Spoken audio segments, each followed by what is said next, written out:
Technique ক্লাসে সকলকে স্বাগত। আজকের আমাদের আলোচ্য বিষয় 2025 সালের ষষ্ঠ শ্রেণীর প্রথম পর্যায়ক্রমিক মূল্যায়নের বাংলার সেট 1-এর প্রশ্ন এবং তার উত্তর। তোমাদের এবারের প্রথম পর্যায়ক্রমিক মূল্যায়ন নতুন হলিস্টিক প্যাটার্ন অনুযায়ী হবে, অর্থাৎ এর আগে অবধি যে তোমাদের প্রথম পর্যায়ক্রমিক মূল্যায়ন 15 নম্বরের হতো, সেটা এবার থেকে 30 নম্বরের হবে। তার জন্য এবার তোমাদের মার্কস ডিস্ট্রিবিউশন পরিবর্তন হয়েছে। তোমাদের পূর্ণমান থাকবে 30, সময় পাবে তোমরা 1 ঘন্টা।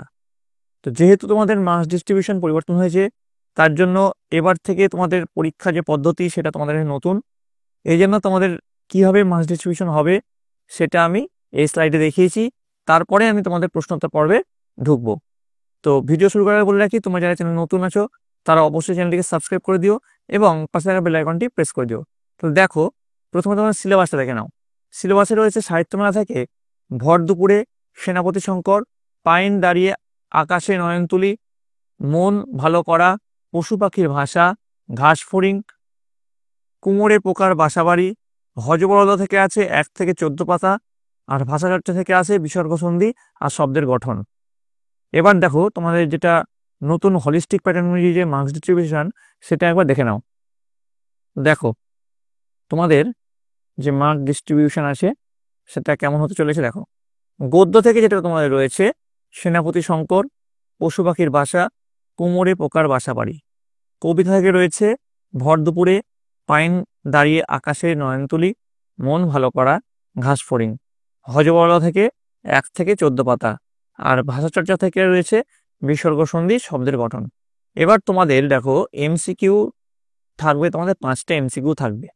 এসএ কিউ মানে 1 নম্বর প্রশ্ন থাকবে 10টা, 2 নম্বরের প্রশ্ন থাকবে 5টা এবং 5 নম্বরের প্রশ্ন থাকবে 1টা। 5 আর 10-এ 15, 15 আর 10-এ 25, 25 আর 5-এ 30।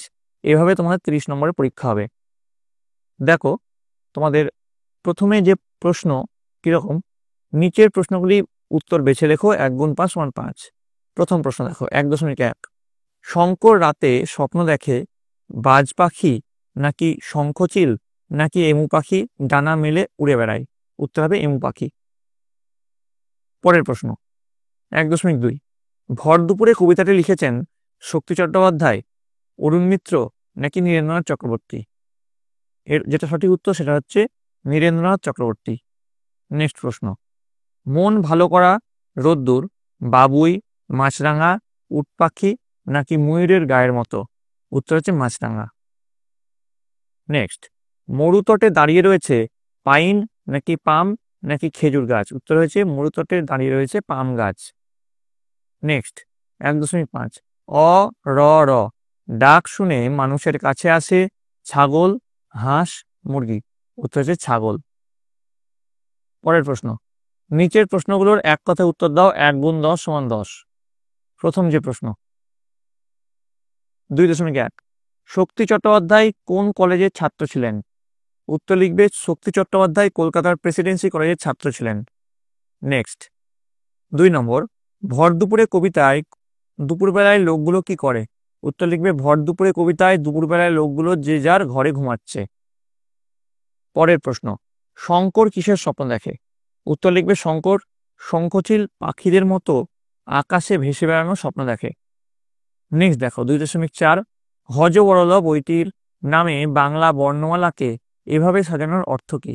উত্তর লিখবে হজবরল বইটির চরিত্র ও ঘটনাগুলি আজগুবি, উদ্ভট ও এলোমেলো বলে তার নামের ক্ষেত্রে বর্ণমালাকে এভাবে সাজানো হয়েছে। তো তোমাদের পরবর্তী প্রশ্নে যাওয়ার আগে বলে রাখি, তোমাদের যেহেতু এবার হলিস্টিক প্যাটার্ন অনুযায়ী হচ্ছে, তার জন্য বিষয়টা তোমাদের কাছে সম্পূর্ণ নতুন। তো আমি তোমাদের জন্য শুধু যে এই ভিডিওটা আনছি তাই নয়, তোমাদের জন্য আরও অনেক কটা সেটের প্রশ্ন এবং তার উত্তর নিয়ে আসবো। কোন সাবজেক্টের সেট তোমাদের আগে দরকার সেটা কিন্তু কমেন্ট লিখে অবশ্যই জানাবে। এবার দেখো পরের যে প্রশ্ন 2.5। কুমোরে পোকা দেখতে কেমন হয়। উত্তর লিখবে কুমোরে পোকার শরীর লিকলিকে সরু হয়। এদের শরীরের মাঝখানের বোঁটার মতো সরু অংশটি হলুদ হলেও সমগ্র গায়ের রং মিশমিশে কালো। পরের প্রশ্ন 2.6। বিড়ালের মতে তিব্বতে যাওয়ার সিধে পথটি কি। উত্তর লিখবে বিড়ালের মতে কলকাতা, ডায়মন্ড হারবার, রানাঘাট দিয়েই মাত্র 1/4 ঘন্টায় তিব্বতে পৌঁছানোর সিধে রাস্তা। পরের প্রশ্ন 7 নম্বর। আদর করে পাতা, আদর করে কি পাতা রয়েছে? উত্তর লিখবে আদর করে ঘাসের গালচেখানি পাতা রয়েছে। নেক্সট প্রশ্ন দেখো, এ তো হামেশাই হচ্ছে, হামেশাই কি হচ্ছে? উত্তর লিখবে রুমাল হয়ে গেল বিড়াল, আবার ডিম হয়ে গেল প্যাকপ্যাকে হাঁস। এই ঘটনা হামেশাই হচ্ছে বলে বিড়াল জানালো। পরের প্রশ্ন 2.9, পাইন গাছ সাধারণত কোন অঞ্চলে দেখতে পাওয়া যায়? উত্তর লিখবে সাধারণত শীতপ্রধান দেশে অর্থাৎ পাহাড়ি অঞ্চলে পাইন গাছ দেখতে পাওয়া যায়। এবার দেখো 10-এর যে প্রশ্ন, ওই হিসেবটা হলো কে কাকে কথা জিজ্ঞেস করেছিল? উত্তর লিখবে 1.5 হাত লম্বা, টাক মাথা সবুজ দাড়িওয়ালা উধো নামের বুড়োটি কাকেশ্বর কুচকুচে নামের একটা দাঁড় কাককে কথা বলেছিল। 3 নম্বর, নিচের প্রশ্নগুলির সংক্ষিপ্ত উত্তর দাও, যে কোনো 5টি, 2 গুণ 5 সমান 10। এবার প্রথম যে প্রশ্ন দেখো, প্রথম প্রশ্ন যেটা রয়েছে 3.1, মনকে কে ভালো করে? উত্তর লিখবে কবি শক্তি চট্টোপাধ্যায়ের মন ভালো করা কবিতায় রোদ্দুরকে মাছরাঙা পাখির গায়ের রঙের সঙ্গে তুলনা করেছেন। মাছরাঙা পাখির রঙের বাহার যেমন মনকে ভালো লাগায় ভরিয়ে দেয়, তেমনি রোদ্দুরের শোভাও কবির মন ভালো করে দেয়। পরের প্রশ্ন 3.2, ঘোড়ার ডাকে কি বলা হয়? ক্যাস্টাং সাহেব বন্য জন্তুদের সঙ্গে কত বছর থেকেছেন? উত্তর লিখবে ঘোড়ার ডাককে বলে হেরেসা। ক্যাস্টাং সাহেব বন্য জন্তুদের সঙ্গে 40 বছর থেকেছেন। নেক্সট প্রশ্ন 3.3, মৌলিক শব্দ কাকে বলে? উদাহরণ দাও। উত্তর লিখবে যেসব শব্দকে ভাঙা যায় না বা ভাঙা গেলেও টুকরো অংশগুলোর কোনো অর্থ থাকে না তাদের বলা হয় মৌলিক শব্দ। এগুলোকে সিদ্ধ শব্দ বলা হয়, যেমন লাল, কালো, 1, 2, হাতি, ঘোড়া ইত্যাদি। পরের প্রশ্ন 3.4, রাখাল গাছের তলায় শুয়ে কি দেখছে? নদীর ধারের কোন দৃশ্য কবিতায় ফুটে উঠেছে? উত্তর লিখবে রাখালরা অশ্বত্থ গাছের তলায় শুয়ে মাথার উপরে নীল আকাশে মেঘের আনাগোনা দেখছে। নদীর ধারে শুকনো খড়ের আটি বোঝাই করা একটা বড় নৌকা বাঁধা থাকার দৃশ্য কবিতায় ফুটে উঠেছে। পরের প্রশ্ন দেখো 3.5, রুমালটা কোথায় বিড়াল হয়েছিল? উত্তর লিখবে এক বেজায় গরমের দিনে গাছের ছায়ায় শুয়েছিলেন পথক। সেই সময় তিনি ঘাম মোছার জন্য যেই ঘাসের উপর দিয়ে রুমালটা তুলতে গেছেন, ঠিক তখনই দেখলেন যে রুমালটা বিড়াল হয়ে গেছে। পরের প্রশ্ন 3.6, পূরণবাচক শব্দ কাকে বলে? উদাহরণ দাও। উত্তর লিখবে সংখ্যা শব্দ দ্বারা যখন কোনো নির্দিষ্ট স্থান বা কম বোঝায়, অর্থাৎ সংখ্যা শব্দের একটি বৈশিষ্ট্য প্রকাশ পায়, তাকে বলে পূরণবাচক শব্দ।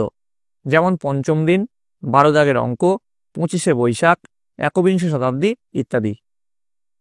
এবার দেখো 4-এর দাগে, নিচের প্রশ্নের উত্তর দাও, যে কোনো একটি। 5 গুণ 1 সমান 5। প্রথম যে প্রশ্ন আছে দেখে নাও, আঁচল পেতে বিশ্বভুবন ঘুমাচ্ছে এইখানে, কবির এমন ভাবনার কারণ কি?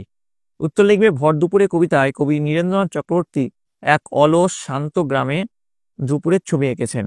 ছাতার মতো দাঁড়িয়ে রয়েছে একটি অশ্বত্থ গাছ, তার নিচে ঘাসের গালিচা পাতা। পথিকেরা সেখানে আশ্রয় নেয়।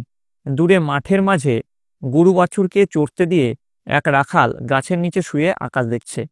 নদীর ধারে খড়ের আঁটি বোঝাই নৌকা রয়েছে। নীল আকাশের বুকে একটি সাদা মেঘের আনাগোনা এবং বাতাসের ধুলো ওড়ানো সব মিলেমিশে যেন এক উদাস মায়াময় পরিবেশ সৃষ্টি হয়েছে। এই নির্জনতা সমগ্র পরিবেশটিকে আরো নিশ্চুপ করে তুলেছে।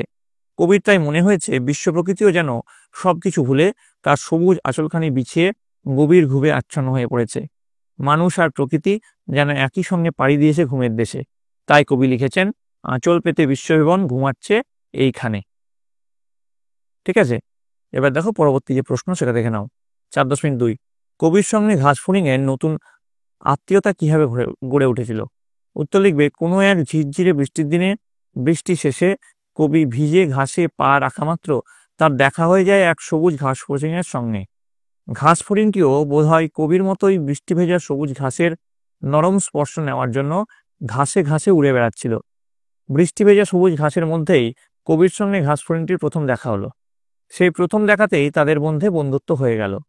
কবির মনে হলো এই নতুন বন্ধুত্ব বা আত্মীয়তার উপহার স্বরূপ ঘাসফড়িংটি তার সবুজ মাথা তুলে কবিকে নানা রকম খেলা দেখিয়ে মুগ্ধ করতে চাইছে। এভাবেই কবির সাথে ঘাসফড়িংয়ের এক গভীর আত্মীয়তা গড়ে উঠল। তো তোমাদের এই ছিল ষষ্ঠ শ্রেণীর প্রথম পর্যায়ক্রমিক মূল্যায়নের হলিস্টিক প্যাটার্ন অনুযায়ী প্রশ্ন এবং তার উত্তর। তোমাদের যেহেতু আগেও বলেছি আবারও বলছি, এবার 30 নম্বর পরীক্ষা হবে, তার জন্য তোমাদের প্যাটার্নটাও চেঞ্জ হচ্ছে। তো এই ব্যাপারে তোমাদের ধারণা দেওয়ার জন্য আমি আরও অনেক কটা সেটের প্রশ্ন এবং তার উত্তর নিয়ে আসবো। ভিডিওটা যদি তোমাদের ভালো লেগে থাকে অবশ্যই কিন্তু লাইক করবে, বন্ধুদের কাছে অনেক অনেক শেয়ার করবে। তবে এই প্রশ্নই যে তোমাদের হুবহু আসবে তেমন কোনো ব্যাপার নয়। তোমাদের যেহেতু এবার নতুন তোমরা পরীক্ষা দেবে হলিস্টিক প্যাটার্ন অনুযায়ী, তার জন্য তোমাদের একটা ধারণা দেওয়া হলো। তোমাদের আরও যে 5-6টা সেটের প্রশ্ন দেব এবং এই প্রশ্ন এইগুলো একসঙ্গে তোমরা প্র্যাকটিস করবে এবং তোমাদের বইগুলো খুঁটিয়ে পড়বে, তাহলে দেখবে তোমাদের পরীক্ষায় 100% সাফল্য নিশ্চিত। তোমরা সকলে বই পেয়েছো, তোমরা সকলে মন দিয়ে ভালো করে পড়াশোনা করো, তোমরা সকলে ভালো থাকবে, তোমরা সকলে সুস্থ থাকবে।